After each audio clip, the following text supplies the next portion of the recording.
Novak जोकोविच एक Serbian professional tennis player हैं जो लोगों के ऑल टाइम फेवरेट प्लेयर हैं। 2023 में फ्रेंच ओपन जीतकर उनका अभी तक रिकॉर्ड है कि उन्होंने 24 grand slam man single titles जीते हैं। उन्होंने कुल मिलाकर 96 एटीपी टूर्स इवेंट्स जीते हैं, जिनमें रिकॉर्ड 69 बिग टाइटल्स शामिल हैं। इन बिग टाइटल्स में शामिल है 24 मेजर ग्रैंड स्लैम्स, जो टेनिस के सबसे बड़े अहम टूर्नामेंट्स हैं। जोकोविच ने 39 मास्टर टाइटल्स जीते हैं, जो अलग अलग लोकेशंस पर खेली जाती हैं। जोकोविच 36 ग्रैंड स्लैम्स के फाइनल तक पहुंचे हैं। ये रिकॉर्ड पहले क्रिस एवर्ट के नाम था। उनका रिकॉर्ड है कि ग्रैंड स्लैम फाइनल्स में 5 सेट तक जाने वाले मैचेस में उन्होंने 5 जीते हैं और सिर्फ 2 हारे हैं। यानी कि किसी ग्रैंड स्लैम में अगर मैच 5वें सेट तक जाता है तो उन्हें हराना और भी मुश्किल हो जाता है। अगर उनकी मैरिज लाइफ की बात करें तो उन्होंने हाई स्कूल की फ्रेंड जेलेना से जुलाई 2014 में शादी की। उनका रिलेशनशिप स्टार्ट हुआ था 2005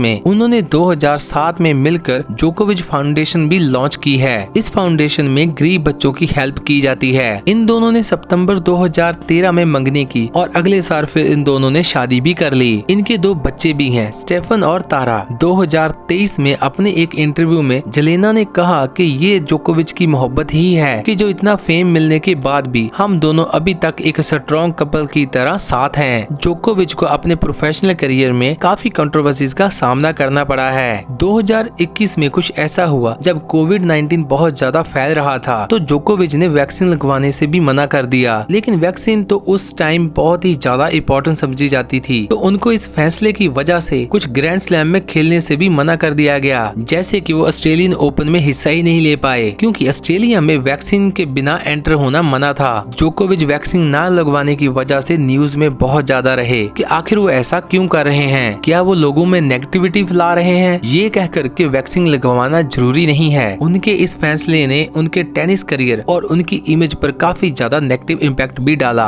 जोकोविच की ग्रैंड स्लैम परफॉर्मेंस से ही आइडिया हो जाता है कि वो अपने प्रोफेशनल में कितने ज्यादा अच्छे हैं। जोकोविच एक पॉलीग्लॉट हैं। आप में से काफी लोगों को पॉलीग्लॉट का मतलब नहीं पता होगा, लेकिन दोस्तों इसका मतलब काफी ज्यादा इंटरेस्टिंग है। पॉलीग्लॉट उस पर्सन को कहते हैं जिसे बहुत सी लैंग्वेज आती हैं। जोकोविच भी पॉलीग्लॉट हैं। वो बहुत सी लैंग्वेज बोल लेते हैं। जोकोविच 11 अलग अलग भाषाएं बोल लेते हैं, जिनमें सर्बियन, इंग्लिश, फ्रेंच, जर्मन और इटालियन भी आती है। उन्हें थोड़ी बहुत समझ स्पेनिश, चाइनीज और रशियन जैसी जुबान की भी है, लेकिन वो ये लैंग्वेज ज्यादा नहीं बोलते। दोस्तों इससे हमें ये पता चलता है कि उन्हें लैंग्वेज सीखने का कितना ज्यादा शौक है। जोकोविच को काफी बार टूर्नामेंट जीतने के बाद घास खाते हुए देखा गया है। जोकोविच का सेंटर कोर्ट पर घास खाना उनका अपना एक यूनिक और इंटरेस्टिंग तरीका है अपनी जीत को सेलिब्रेट करने का। एक बार उन्होंने राफेल नडाल को हराया और जीत के बाद घास को खाने लगे। जोकोविच से काफी न्यूज इंटरव्यू में पूछा गया कि ऐसा वो क्यों करते हैं, और वो हर बार बहुत ही फनी अंदाज में रिप्लाई करते हैं और खुद भी अपनी इस आदत पर हंसते हैं। दोस्तों अब तो उन्हें घास खाने का इतना ज्यादा एक्सपीरियंस हो गया है कि एक इंटरव्यू में उन्होंने कहा कि वो घास जो इंग्लैंड के ग्रैंड स्लैम के मैदान पर होती है उसका स्वाद बहुत ज्यादा अच्छा होता है। जोकोविच ने साथ ये भी कहा कि घास खाने की सिर्फ एक आदत ही नहीं है, ये एक ट्रेडिशन भी है और वो इस घास के स्वाद को भी पसंद करते हैं। दोस्तों जोकोविच एक स्ट्रिक्ट वीगन डाइट को फॉलो करते हैं। उनका कहना है कि इस डाइट ने उनकी ओवरऑल सेहत और परफॉर्मेंस को बेहतर बनाया है। उन्होंने 2016 में मोंटी कार्लो में इक्विटा नाम का एक वीगन रेस्टोरेंट भी बनाया है। जोकोविच के पेरेंट्स का सर्बिया में एक पिज्जा रेस्टोरेंट भी था। जोकोविच का कहना है कि वो खाना सिर्फ अच्छे टेस्ट के लिए नहीं खाते, बल्कि ये उनकी सफलता का एक अहम हिस्सा है। जोकोविच की लाइफस्टाइल की बात करें तो वो काफी ज्यादा इंटरेस्टिंग पर्सन है। टेनिस के अलावा भी अपनी लाइफ को बहुत ज्यादा एंजॉय करते हैं। उनके पास 2 कुत्ते हैं, पुडल और पीरे। वो जहाँ भी जाते हैं इन दोनों को या फिर इन दोनों में से एक को तो लेकर ही जाते हैं। वो इंटरव्यूज में अक्सर ही अपने डॉग्स की बात भी करते हैं। उन्होंने अपने इंस्टाग्राम अकाउंट पर भी तस्वीरें शेयर की हैं अपने डॉग्स की। वो सिर्फ जानवरों से ही प्यार नहीं करते, बल्कि ह्यूमन राइट्स के लिए हमेशा आगे खड़े होते नजर आते हैं। 2019 में जोकोविच ने ऑस्ट्रेलिया कोला फाउंडेशन को $1 लाख डोनेट किए थे। उन्होंने 2017 में जोकोविच फाउंडेशन बनाया जो सर्बिया और दूसरी कंट्रीज में बच्चों को एजुकेशन प्रोवाइड करता है। कोविड-19 में भी उन्होंने डिफरेंट ऑर्गेनाइजेशंस को फंड्स देकर लोगों की काफी ज्यादा हेल्प की थी। जोकोविच के बारे में ये बात बहुत ही ज्यादा फेमस है कि वो कभी कभी अपना पॉइंट खेलने से पहले बॉल को काफी ज्यादा गिराते हैं। जब उनसे काफी इंटरव्यूज में इसके बारे में पूछा जाता है और वो ऐसा क्यों करते हैं, वो कहते हैं कि इस तरह मैं मैच को खेलने के लिए मेंटली प्रिपेयर हो जाता हूँ। वो ये भी कहते हैं कि मैं उस टाइम विजुअलाइज कर रहा होता हूँ कि मुझे किस तरह खेलना है। कुछ प्लेयर जो जोकोविच के खिलाफ खेलते हैं उन्हें ये बात उनकी पसंद नहीं आती। वो कहते हैं कि इस तरह मैच काफी ज्यादा लंबा हो जाता है। जोकोविच अकेला प्लेयर नहीं है जो ऐसा करता है, बल्कि और भी बहुत से प्लेयर्स हैं जो खेल के दौरान खुद को मेंटेन रखने के लिए ऐसे काम करते हैं। राफेल नडाल सर्व से पहले अपने शॉट्स और स्लीव्स को ठीक करते हैं, अपनी नाक को छू लेते हैं और अपने बालों को कान के पीछे टंक करते हैं। मारिया शारापोवा की एक आदत है कि वो अपने सर्व से पहले बाल को 2 बार चुप कर